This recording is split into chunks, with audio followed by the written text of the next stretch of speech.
وعلى أشرف الأنبياء والمرسلين وعلى آله وأصحابه أجمعين. اللهم رب اشرح لي صدري ويسر لي أمري واحلل عقدة من لساني يفقهوا قولي ولا حول ولا قوة إلا بالله العلي العظيم.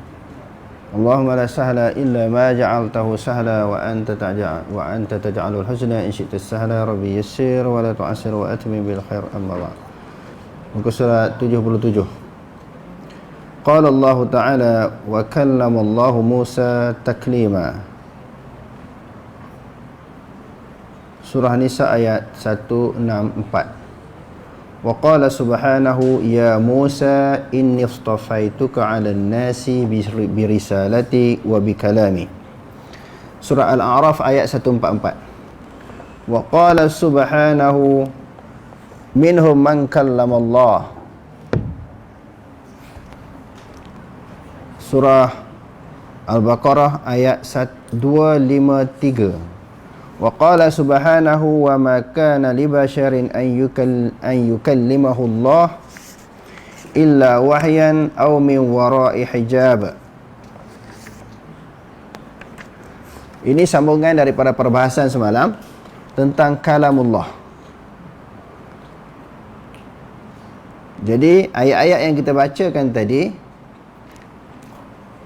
adalah menunjukkan bukti, hujah dan juga dalil kalam Allah Subhanahu wa taala itu maknanya bersuara. Berdasarkan kepada Quran dan hadis, kalam Allah Taala itu bersuara. Maknanya dapat didengari. Kalam Allah Taala tu dia ada suara dan dapat didengari. Sebahagian daripada Nabi-Nabi ini Allah Subhanahu wa taala bercakap dengan mereka melalui perantaraan Malaikat Jibril. Sebahagian daripada Nabi Allah Subhanahu wa taala bercakap dengan mereka secara langsung. Mereka boleh dengar terus kalam Allah Taala. Begitu juga malaikat, bila datangnya arahan dan perintah Allah, malaikat juga boleh mendengar akan kalam Allah. Cuma kalam Allah Subhanahu wa taala itu mukhalafah lah. Macam mana kalam Allah Ta'ala tak tahulah. Cuma yang wajib kita imani, kita percaya, kita i'tiqad, kita berpegang bahawa dalil-dalil daripada Quran dan hadis menunjukkan kepada kita kalam Allah Ta'ala. Apa makna kalam? Kata-kata Allah Ta'ala ataupun percakapan Allah Subhanahu wa taala itu maknanya bersuara dan suara itu boleh didengari. Allah Ta'ala berfirman, Allah benar-benar telah berbicara kepada Nabi Musa. Bila Allah Ta'ala bercakap, Nabi Musa dengar. Nabi Musa dengar. Dan Subhanahu wa Ta'ala juga berfirman, wahai Musa. Bila Allah Ta'ala kata wahai Musa, Allah Ta'ala panggil Nabi Musa. Nabi Musa dengar ke tak dengar? Dengar kan? Sesungguhnya aku memilih kau di atas seluruh manusia dengan risalahku dan dengan kalamku, dengan percakapan aku. Maka bila disuruh dipanggil Nabi Musa oleh Allah Ta'ala, maka kalam Allah Ta'ala didengari oleh Nabi Musa. Dia Subhanahu wa Ta'ala juga berfirman, antara mereka para Nabi ada yang Allah ajak berbicara. Allah Ta'ala bercakap dengan mereka. Dia Subhanahu wa Ta'ala turut berfirman, tak patut bagi manusia untuk Allah berbicara kepadanya melainkan melalui wahyu ataupun di belakang tabir. Maknanya bukan semua manusia, makhluk boleh berbicara dengan Allah Ta'ala. Tak layak pun. Tak layak. Kecuali dengan izin Allah Ta'ala melalui wahyu ataupun di belakang tabir. Belakang tabir ni apa dia? Maknanya mereka hanya mendengar Allah Subhanahu wa Ta'ala datangnya suara sahaja. Datangnya suara daripada Allah Subhanahu wa Ta'ala. Menyampaikan perintah-perintah kepada sebahagian daripada rasulnya. Sebab apa kita kata sebahagian? Tak semua. Sebahagian daripada rasul Allah Ta'ala berbicara dengan mereka melalui perantaraan wahyu, iaitu dengan perantaraan malaikat Jibril. Ada sebahagian mereka Allah Ta'ala bercakap secara langsung dengan mereka. Wa qala subhanahu falamma ataha nudiya ya Musa inni rabbuka fakhla'na alaik innaka bil wadil muqaddasi tuwa. Surah Taha ayat 11 dan 12. Wa qala subhanahu innani ana Allahu la ilaha illa ana fa'budni. La ilaha illa ana fa'budni. Wa ghairu jaizin an yaqula hadha ahadun ghairullah. Dia subhanahu wa ta'ala berfirman lagi, maka apabila ia sampai ke tempat itu, kedengaran disuruh, wahai Musa. Bila sampai di Bukit Tursina kan, Allah subhanahu wa ta'ala memerintahkan Nabi Musa AS ni bermunajat kepada dia untuk dapat Taurat selama 40 hari 40 malam. Nabi Musa meninggalkan kaum dia. Lalu dia amanahkan kepada saudaranya. Siapa dia saudara kepada Nabi Musa? Harun, untuk jaga kaum dia. Semasa peninggalan Nabi Musa ini, Musa Samiri telah mencipta suatu patung yang berbentuk anak sapi ataupun anak lembu. Lalu diseru Bani Israel untuk menyembah anak sapi itu. Lahu khuwarun. Sapi itu pula anehnya boleh bercakap, boleh mengeluarkan suara. Selama peninggalan Nabi Musa itu mereka buat kesesatan, sembah Tuhan lain daripada Allah. Lalu sambil mereka menyembah Allah Subhanahu wa ta'ala itu, mereka sembah di dalam keadaan menari, sebagaimana yang disebut oleh Imam Qurtubi di dalam tafsirnya. Mereka menggunakan tongkat. Di situ jelah sebahagian ulama kata bermula menari dengan berzikir dengan menari ini bermula daripada Musa Samiri. Sebahagian ulama kata ambil daripada situ. Wallahu alam, di sudut hakikatnya asal usul zikir menari ini, tetapi sebagaimana yang disebut dalam tafsir Qurtubi, Musa Samiri dah ajar orang zikir menari. Di dalam suasana dia menyembah ataupun dia beribadat kepada anak sapi itu, meninggalkan penyembahan kepada Allah Subhanahu wa ta'ala. Jadi Nabi Musa ni pergi ke Bukit Tursina, lalu dengarlah suara Allah Ta'ala. Dengar suara Allah Ta'ala, wahai Musa, sesungguhnya aku Tuhanmu, maka bukalah kasutmu, kerana engkau sekarang berada di Wadi Tua, iaitu lembah yang suci. Firman-Nya Subhanahu wa ta'ala lagi, sesungguhnya aku Allah, tiada sembahan yang berhak disembah melainkan aku, maka sembahlah aku. Sesiapa pun tidak boleh berbicara sebegini selain Allah. Sesiapa pun tidak boleh berbicara sebegini selain daripada Allah Subhanahu wa ta'ala. Nabi Musa AS dia dengar suara dia, tak nampak Allah Subhanahu wa ta'ala, suara dia dengar. Jadi sebagaimana yang disebutkan tadi, beberapa dalil daripada ayat Quran ini sebagai bukti yang sangat kukuh, yang tak wajar ditolak, tak boleh nak disangkalkan. Kalam Allah Subhanahu wa ta'ala itu didengari. Banyaklah dalil daripada ayat Quran dan juga hadis-hadis yang sahih. Daripada dalil ayat Quran dan hadis-hadis yang sahih itu, ramai daripada kalangan ulama yang berpegang kepada akidah salaf ini berkeyakinan, berpendapat, berkeyakinan, beriktikad, berpegang bahawa Allah Ta'ala, kalam Allah Ta'ala itu didengari. Sebagaimana yang disebut oleh Imam Bukhari rahimahullah ta'ala di dalam kitab Khalqu Af'alil Ibad, di dalam kitabnya Khalqu Af'alil Ibad ini, waraddu ala jahmiyati wa ashabi ta'til. Dalam kitab ini Imam Bukhari kata, wa amma isbatu anna kalam Allah Ta'ala bisautin. Adapun isbat, maknanya mengisbatkan, mengiyakan bahawasanya kalam Allah Ta'ala itu bersuara, yusma'u, didengari, faqad dalla ala zalikal Qur'anu was sunnatu. Sesungguhnya telah menunjukkan atas yang demikian itu. Menunjukkan atas yang demikian itu, menunjukkan kalam Allah Ta'ala itu bersuara, dapat didengari, daripada dalil-dalil daripada Al-Quran dan juga sunnah, wa atharul wal ijma'u, dan juga asar daripada kalangan sahabat, tabi'in, dan juga pendapat ijma'.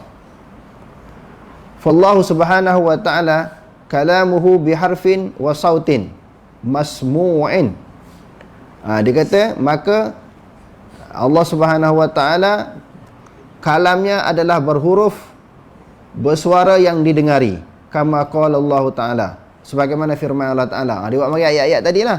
Wa idh nada rabbuka Musa anitil qaumaz zalimin. Dia buat mari sebahagiannya ambil ayat yang kita bacakan tadi, sebahagiannya banyak lagi ayat-ayat Quran sebagai bukti dan dalil yang diketengahkan oleh para ulama. Sebahagian daripada ulama tersebut adalah Imam Bukhari. Imam Bukhari sini kata Allah Ta'ala tu, kalam Allah Ta'ala itu didengari. Sebagaimana yang kita sebut semalam lah. Memang dengar. Bersuara. Tetapi sama ke? Sama tak sama? Tak sama. Suara kamu dengan suara ayam sama tak? Ayam ada suara tak? Suara ayam dengan suara kambing sama tak? Suara kambing dengan suara lembu? Suara lembu dengan suara rimau? Jadi kita kata tak sama. Sama-sama makhluk pun tang suara tak sama. Allah Ta'ala lagi-lagilah mukhalafah. Kerana sebahagian daripada orang bila kata suara ni, ni menyamakan Allah dengan baharu, menyamakan Allah dengan makhluk. Sebab kalam makhluk ni didengari, bersuara. Ada orang kata bila dikatakan Allah Ta'ala itu kalam Allah Ta'ala bersuara didengari, ni menyamakan Allah dengan baharu, dengan makhluk. Tak. Dalil Quran kata macam tu. Kita hanya menyebut apa yang disebut oleh Allah dan apa yang disebut oleh Nabi dan pendapat ulama-ulama salaf. Kita jangan bincanglah masalah kaifiat. Dengar tu macam mana, suara Allah Ta'ala tu macam mana. Jangan bincanglah benda tu. Kita jangan tanya, jangan bincang, jangan tanya sebab tak tahulah. Sebab mukhalafatuhu ta'ala lil hawadis. Bila sebut mukhalafah ni dalam semua bab, zatnya dan segala sifat-sifatnya, sifat kalam, sama, apa dia, basar, semua sifat Allah Ta'ala semua mukhalafah. Tak perlu muskil dah.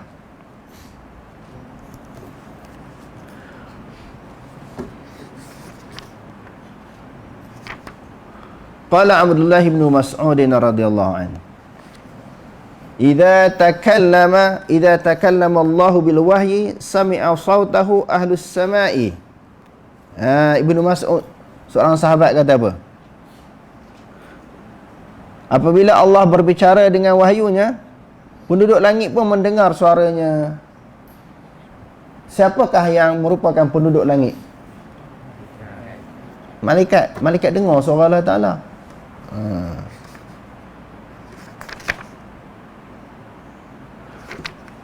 InsyaAllah kita akan sambung perbahasannya hadis-hadis Nabi pula. Bagaimana di dalam hadis-hadis Nabi pula mengatakan bahawa suara Allah Ta'ala, kalam Allah Ta'ala itu bersuara. Sebahagian daripada hadis ni, idza takallama bil wahyi sami'a sautahu ruwiya dzalika 'anil Nabi sallallahu alaihi wasallam. Cuma hadis-hadis yang kita akan baca ni, pengarang kitab kita ini Ibnu Qudamah Al-Maqdisi, diambil daripada hadis yang tidak sahih. Untuk menguatkan pendapat mengatakan Allah Ta'ala itu suara Allah Ta'ala, kalam Allah Ta'ala itu bersuara. Cuma hadis itu kita tak boleh sandar kepada Nabi sebab tidak sahih.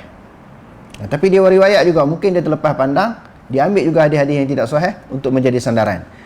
Sebenarnya padan dengan beberapa ayat Quran yang kita bacakan tadi dan ayat-ayat yang lain, dan juga padan dengan hadis-hadis Nabi yang sahih mengatakan kalam Allah Ta'ala itu bersuara dan didengari. Cuma beberapa hadis yang sebahagian daripada hadis yang dia muatkan di dalam kitab dia ini tidak sahih. Ruwiya zalika 'anil Nabi, sebab itu dia kata ruwiya, bukan rawa. Dia pun tahulah, sebab dia pun tahu benda ni tak jelas bagi dia, dia confused, tidak pasti sahih. Dia datangkan dengan lafaz tamrid. Tamrid ini lafaz meragukan, bukan lafaz jazam. Qala, sami'a, rawa, tak. Dia pun tahu bila benda masalah ni, hadis ni ada masalah, dia kata ruwiya. Lafaz tamrid bukan lafaz jazam. Jazam maknanya pasti. Sebab tu dia kata sini ruwiya, ataupun kita boleh jumpa dalam kitab sirah hukiya, dihikayatkan, bukan haka. Ruwiya ani Nabi, diriwayatkan daripada Nabi SAW. Warawa Abdullah bin Unaisin ani Nabi SAW annahu qala yahsyurullahu al-khalaiqa yaumal qiyamati uratan hufatan ghurlan buhman fayunadihim bisautin yasma'uhu man ba'uda kama yasma'uhu man qaruba anal malik anad dayyan warawahu a'immah wastashhadu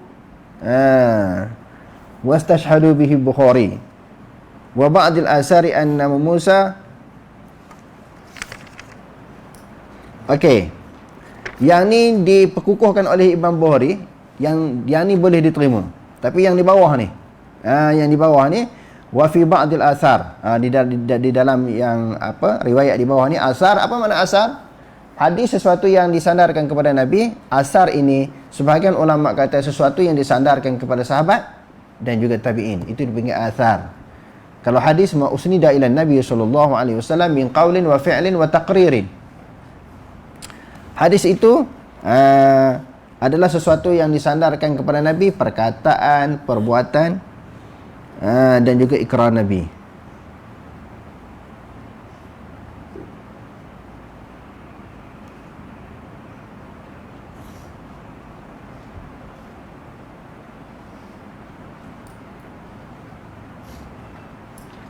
Okey, hadis yang disokong oleh Imam Bukhari tadi adalah hasan.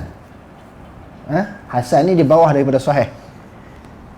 Maknanya hadis ini boleh diamalkan, boleh digunakan sebagai satu hujah, tapi tidaklah sekukuh sebagaimana hadis yang sahih. Okey, wa fi ba'dil asar, asar ni yang tidak sahih. Wa fi ba'dil asar anna Musa alaihi salam lailatan ra'an nara fahalathu fafazi'a minha fanadahu rabbuhu ya Musa ajaba sari'an istinasan bi saut faqala labbaika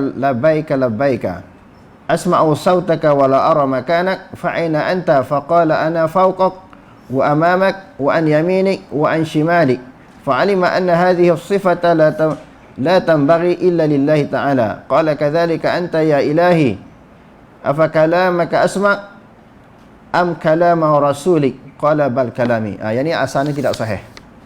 Wallahu alam. Aqulu qawli hadza wa astaghfirullahal azim wa lakum. Wassalamu alaikum warahmatullahi taala wabarakatuh.